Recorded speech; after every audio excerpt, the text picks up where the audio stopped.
নমস্কার বন্ধুগণ, আমাদের এই বংটিচ ডিফেন্স একাডেমিতে তোমাদের প্রত্যেককেই স্বাগত জানাই। তো আজকের এই ক্লাসটিতে আমরা ইতিহাসের কয়েকটি খুবই গুরুত্বপূর্ণ প্রশ্ন নিয়ে আলোচনা করব। তো তাহলে দেখে নেব, চলো কি কি প্রশ্ন রয়েছে আজকে। দেখো, এখানে প্রথম প্রশ্ন যেটা রয়েছে, ভারতের প্রথম স্বাধীনতা সংগ্রাম কবে শুরু হয়েছিল? দেখো, অপশন রয়েছে 1859 সালে, 1853 সালে, 1855 সালে, নাকি 1857 সালে। তো এটা ইম্পর্টেন্ট পরীক্ষার জন্য। ভারতের প্রথম স্বাধীনতা সংগ্রাম শুরু হয়েছিল, মনে রাখবে, 1857 সালে। ঠিক আছে, 1857 সালের যে সিপাহী বিদ্রোহ ছিল না, বা মহাবিদ্রোহ যেটাকে আমরা বলে থাকি, সেটাকেই কিন্তু ভারতের প্রথম স্বাধীনতা সংগ্রাম হিসেবে আমরা ধরে নিই। এবং এটি ব্রিটিশ শাসনের বিরুদ্ধে প্রথম বৃহৎ একটা বিদ্রোহ বা আন্দোলন ছিল, এটা মনে রাখবে।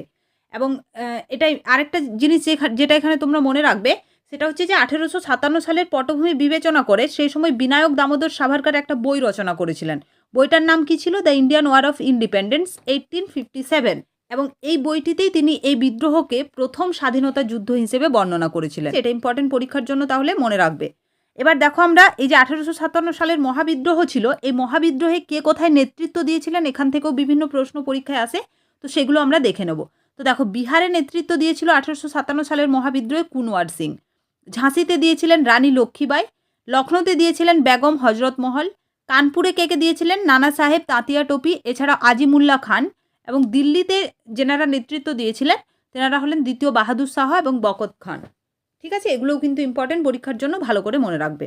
পরবর্তী প্রশ্ন এখানে কি রয়েছে দেখো, কোন শাসকের সময়কালকে ভারতীয় ইতিহাসের সুবর্ণ যুগ বা স্বর্ণযুগ বলা হয়ে থাকে? তাহলে ভারতীয় ইতিহাসের সুবর্ণ যুগ বা স্বর্ণযুগ বলা হয়ে থাকে সমুদ্রগুপ্তের শাসনকালকে। ঠিক আছে, এবং আমরা গুপ্ত যুগকে ভারতের ইতিহাসের স্বর্ণযুগ বলে থাকি। এটাও কিন্তু পরীক্ষায় প্রশ্ন আসে যে কোন যুগকে ভারতের ইতিহাসে সুবর্ণ যুগ বা স্বর্ণযুগ বলা হয়। তাহলে গুপ্ত যুগকে, এবং কার শাসনকালকে বা সময়কালকে? সমুদ্রগুপ্তের সময়কালকে। ঠিক আছে, এটা ইম্পর্টেন্ট পরীক্ষার জন্য মনে রাখবে। এবং সমুদ্রগুপ্ত না তার সাম্রাজ্যের একটা বিস্তার ঘটিয়েছিলেন, একটা ভীষণভাবে তিনি বিস্তার ঘটান, এবং সাহিত্য, সংস্কৃতি এবং শিল্পকলারও তিনি বিশেষভাবে বিকাশ ঘটিয়েছিলেন। ঠিক আছে, এই জন্যই কিন্তু ওনার সময়কালকে আমরা ভারতীয় ইতিহাসের সুবর্ণ যুগ বা স্বর্ণযুগ বলে থাকি। ক্লিয়ার হয়েছে প্রত্যেকেরই? এবং আরেকটা জিনিস যেটা মনে রাখবে তোমরা, সেটা হচ্ছে যে গুপ্ত সাম্রাজ্যের প্রতিষ্ঠাতা কে ছিলেন? গুপ্ত সাম্রাজ্যের প্রতিষ্ঠাতা ছিলেন শ্রীগুপ্ত। ঠিক আছে, এটাও ইম্পর্টেন্ট, ভালো করে মনে রাখবে। পরবর্তী প্রশ্ন এখানে কি রয়েছে দেখো, ভারতের জাতীয় কংগ্রেসের প্রথম অধিবেশন কোথায় অনুষ্ঠিত হয়েছিল? ভীষণ ইম্পর্টেন্ট একটা প্রশ্ন। আইএনসি বা ইন্ডিয়ান ন্যাশনাল কংগ্রেস বা ভারতীয় জাতীয় কংগ্রেসের প্রথম অধিবেশন সেটা অনুষ্ঠিত হয়েছিল বম্বেতে। ঠিক আছে, ভালো করে মনে রাখবে। দেখো, বম্বেতে কোথায় হয়েছিল না, বম্বের হচ্ছে গোকুলদাস তেজপাল সংস্কৃত কলেজে হয়েছিল প্রথম অধিবেশন। কত সালে? 1885 সালে। এটা ইম্পর্টেন্ট। এবং মনে রাখবে, প্রথম যে অধিবেশন হয়েছিল ভারতীয় জাতীয় কংগ্রেসের, সেই প্রথম অধিবেশনের সভাপতি ছিলেন উমেশচন্দ্র ব্যানার্জি। এবং ভারতীয় জাতীয় কংগ্রেসের প্রতিষ্ঠাতা কে ছিলেন আমরা জানি? Alan Octavian Hume. দেখো, এখানে পরবর্তী প্রশ্ন কি রয়েছে, কোন সালে বঙ্গভঙ্গ কার্যকর হয়েছিল? তো বঙ্গভঙ্গ কার্যকর হয়েছিল, মনে রাখবে, 1905 সালে। ঠিক আছে, 1905 সালে লর্ড কার্জন আমরা জানি বাংলাকে দুই ভাগে ভাগ করেন। ঠিক আছে, তাহলে বঙ্গভঙ্গ কার্যকর হয় কত সালে? 1905 সালে। পরবর্তী প্রশ্ন এখানে কি রয়েছে দেখো, কোন মুঘল সম্রাট দিন ই ইলাহি প্রবর্তন করেন? ভীষণ ইম্পর্টেন্ট প্রশ্ন। দিন ই ইলাহি প্রবর্তন করেছিলেন মুঘল সম্রাট আকবর। ঠিক আছে, তো আমরা আরও কয়েকজন মুঘল সম্রাট যেনারা রয়েছেন ওনাদের বিভিন্ন স্থাপত্য যেগুলো রয়েছে আমরা দেখে নেবো এখানে, যেগুলো পরীক্ষার জন্য ইম্পর্টেন্ট। আকবর এছাড়াও নির্মাণ করেছিলেন বুলন্দ দরওয়াজা, ফতেপুর সিকরি, হাওয়া মহল, দিল্লি গেট। এগুলো হচ্ছে আকবরের কয়েকটি স্থাপত্য।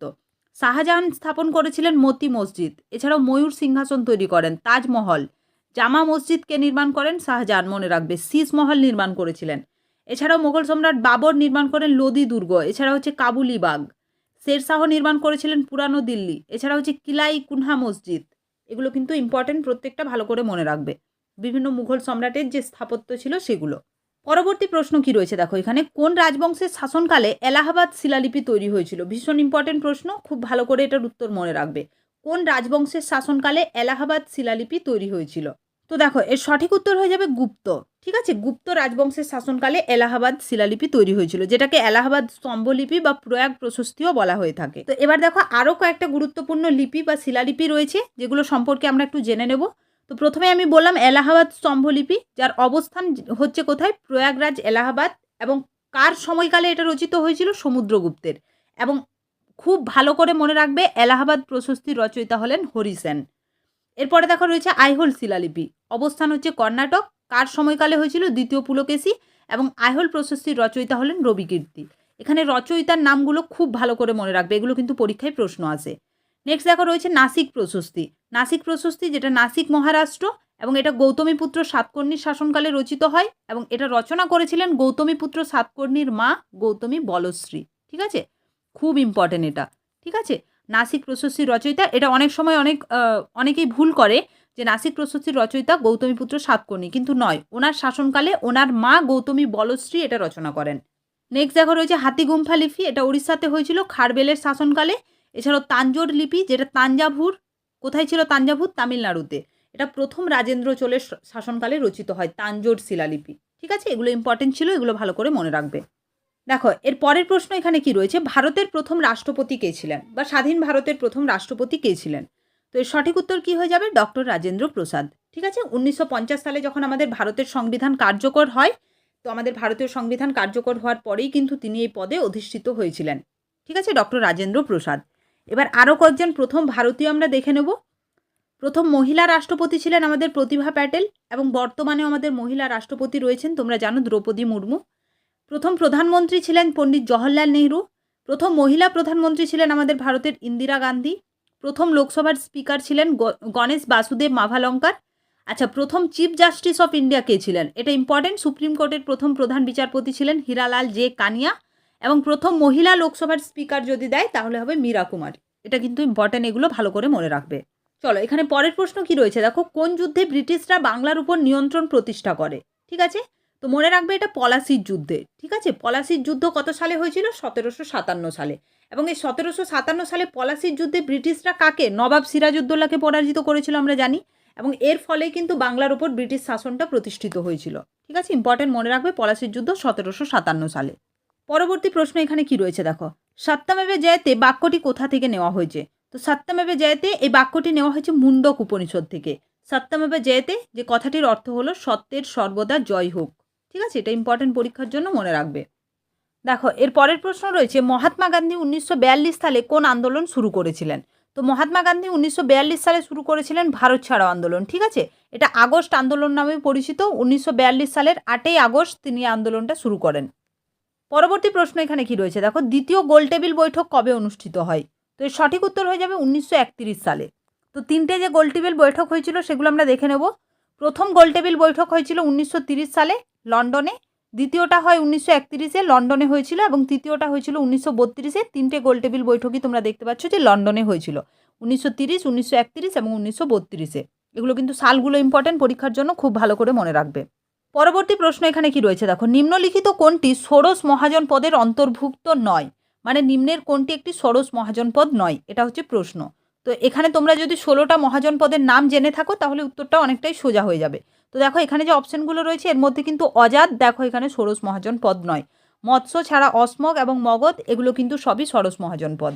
তো এখানে দেখো 16টা যে মহাজন পদ রয়েছে সেগুলোর নাম আমি তোমাদের একবার বলে দিই, যাতে এই ধরনের প্রশ্ন পরীক্ষায় আসলে তোমরা উত্তর করে আসতে পারো।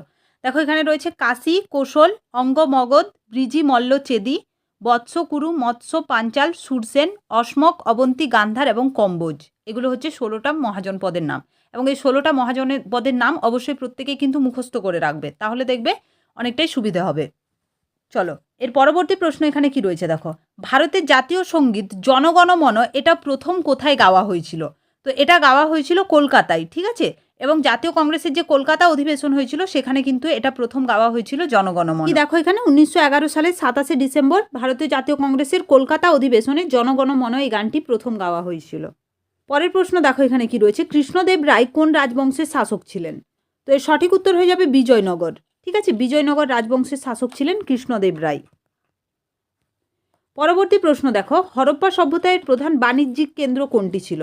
তাহলে হরপ্পা সভ্যতার প্রধান বাণিজ্যিক কেন্দ্র ছিল লোথাল। ঠিক আছে, এটা ইম্পর্টেন্ট, পরীক্ষার জন্য ভালো করে মনে রাখবে। হরপ্পা সভ্যতার প্রধান বাণিজ্যিক কেন্দ্র হচ্ছে লোথাল। এবার দেখো হরপ্পা সভ্যতার কয়েকটা গুরুত্বপূর্ণ শহর কোন নদীর তীরে অবস্থিত সেটা আমরা একটু দেখে নেব। দেখো হরপ্পার যে শহরটা ছিল সেটা হচ্ছে রাভি বা ইরাবতী নদীর তীরে অবস্থিত। মহেঞ্জোদারো মনে রাখবে সিন্ধু নদীর তীরে অবস্থিত। লোথাল হচ্ছে ভোগাবর নদীর তীরে। এছাড়াও রোপার হচ্ছে শতদ্রু নদীর তীরে অবস্থিত এবং ধোলাভিরা যেটা সেটা হচ্ছে লুনি নদীর তীরে অবস্থিত। ঠিক আছে, এগুলো ইম্পর্টেন্ট, ভালো করে মনে রাখবে। পরবর্তী প্রশ্ন এখানে কি রয়েছে দেখো, চোল রাজবংশের রাজধানী কোথায় ছিল? তো দেখো চোল রাজবংশের রাজধানী ছিল তাঞ্জোরে। ঠিক আছে, তাঞ্জোর যেটা তামিলনাড়ুতে অবস্থিত। ঠিক আছে, এবং পরে এর নাম হয়েছিল তাঞ্জাভুর। ঠিক আছে, তামিলনাড়ুর একটা জায়গা হচ্ছে তাঞ্জোর বা তাঞ্জাভুর। এটা ছিল চোল রাজবংশের রাজধানী এবং চোল রাজবংশের প্রতিষ্ঠাতা কে ছিলেন? চোল রাজবংশের প্রতিষ্ঠাতা ছিলেন বিজয়ালয়, এটাও মনে রাখবে।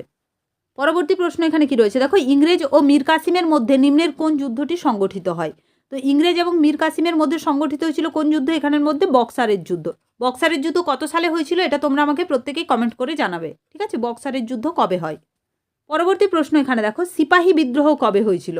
সিপাহী বিদ্রোহ বা যেটাকে আমরা বলে থাকি মহাবিদ্রোহ কত সালে হয়? 1857 সালে, ঠিক আছে? 1857 সালের মহাবিদ্রোহ যেটা। পরের প্রশ্ন দেখো, এখানে বুদ্ধগয়া কোথায় অবস্থিত? তো বুদ্ধগয়া অবস্থিত মনে রাখবে বিহারে।